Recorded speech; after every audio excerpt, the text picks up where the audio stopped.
ও ও ও ও বাপ রে বাপ, কি তীব্র সে শীতের জন্য তো একেবারে হাত পা জমে গেল। এমন শীতে খেজুরের রস আর খেজুরের রসের পিঠা থাকলে একেবারে জমে যেত। কিন্তু আমাকে খেজুরের রসের পিঠা বানিয়ে খাওয়াবে তাকে? আমার তো বউ নেই। তা নিয়ে দুঃখ না করে আমি নিজেই খেজুরের রসের পিঠা বানিয়ে খাবো। খেজুরের রস কিনতে গেলে তো এখন টাকা লাগবে, আমার কাছে তো টাকাও নেই। না থাক, আমার মতো পাকা চোর যদি টাকা দিয়ে খেজুরের রস কেনে, তাহলে তো আমার চোর সমাজে সম্মানই থাকবে না। আজ বিকালেই উত্তর দিকে রাস্তার ধারে খেজুরের গাছগুলো দেখে আসতে হবে।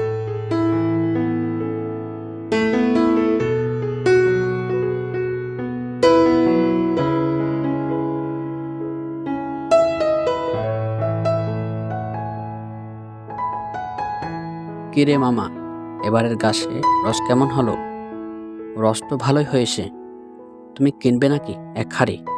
না মামা, আমি তেমন রস খেতে পছন্দ করি না। উহ, রস আবার ভালো লাগে না কার? দেখে তো মনে হয় কোনো ধান্দায় এসেছে। খেজুরের রস খেতে হবে, তাও টাকা দিয়ে। তাহলে এত কষ্ট করে আমার চুরিবিদ্যা শিখে কি লাভ হলো? আচ্ছা ভাগ্নে, তুমি থাকো, আমার আবার হাড়িগুলো লাগাতে হবে গাছে।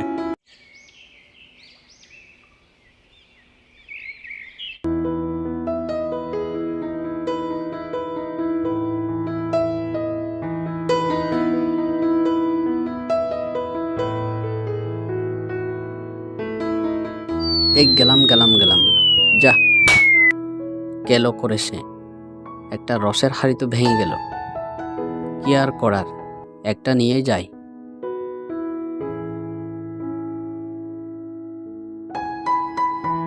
রসের হাঁড়িটা এখানে রেখে দিই, সকালে পিঠা বানিয়ে খাওয়া যাবে।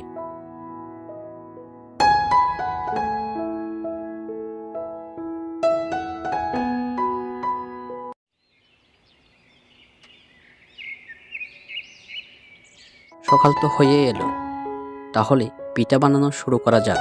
আমার বউ নেই তো কি হয়েছে, নিজেই পিঠা বানাতে পারি।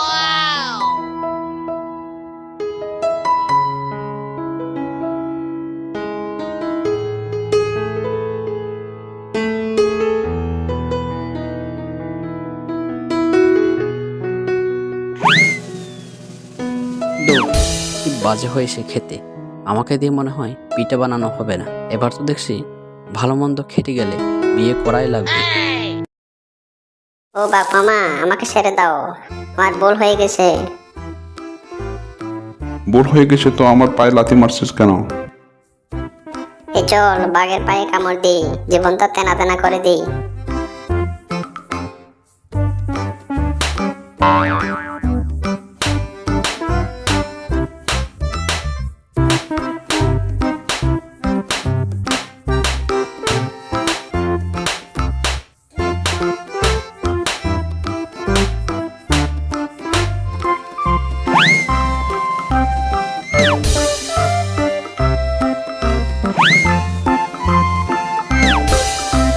এই বাঘের পায়ের সাথে তো পারছি না রে, চল এখান থেকে কেটে পড়ি, দেখি আরেকটু চেষ্টা করি।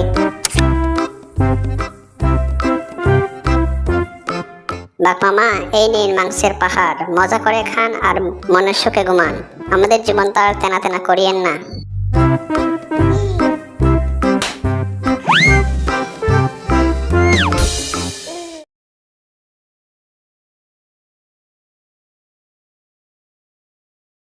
আজ মেরে কুমড়ো বানাবো। সত্যি বলছি মামা, আমি চুরি করিনি গো, আমায় ছেড়ে দাও। আহারে, আজকে যদি আমার একটা জমি থাকতো, তাহলে দৌড়ানি খেতে হতো না। এদিকে শিডিউলটাও মিস করা যাবে না। কি যে করি। পেয়ে গেছি। দেখো বন্ধুরা, এটা হলো আমার। ও বাবা গো, পালাও।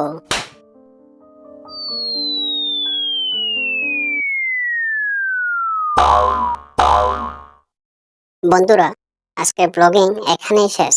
বেঁচে থাকলে আবারও দেখা হবে।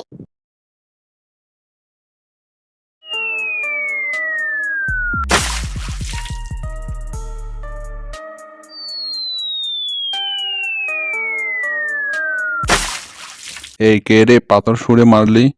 পাজে শিয়ালের দল, তোদের কাজ আমি সারবো না।